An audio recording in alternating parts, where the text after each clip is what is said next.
Hello hello hello hello উঠছে sound উঠছে।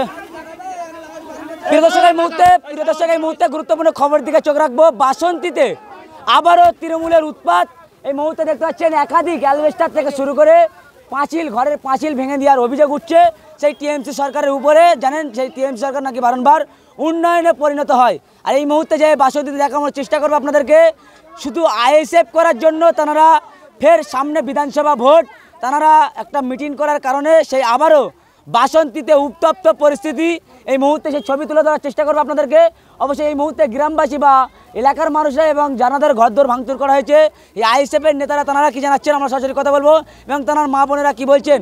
এই মুহূর্তে পুলিশ থেকে এখনও পর্যন্ত এ রাজ্যের পুলিশ মন্ত্রী মমতা বন্দ্যোপাধ্যায় বলে কি সেই পুলিশের দ্বারাই কোনো কাজ হবে না। কি জানাচ্ছেন 24 ঘন্টা হয়ে যাওয়ার পরেও সেই বাসন্তীতে এখনও কোনো দুষ্কৃতী ঘুরে বেড়াচ্ছে, এখনও কোনো দুষ্কৃতীকে গ্রেপ্তার করতে পারছে না। দুষ্কৃতীরা ঘুরে বেড়াচ্ছে এবং জাহানে মারার হুমকি দিচ্ছে সেই বাসন্তীতে। কি জানাচ্ছেন এই মুহূর্তে বাসন্তী গ্রামের একেবারে যে আইএসএফের নেতা কর্মীরা, তাদের সঙ্গে কথা বলার চেষ্টা করব এবং তাদের কি দাবি, দেখতে থাকুন বিস্তারিত খবর আইএসএফ বাংলার পর্দায়।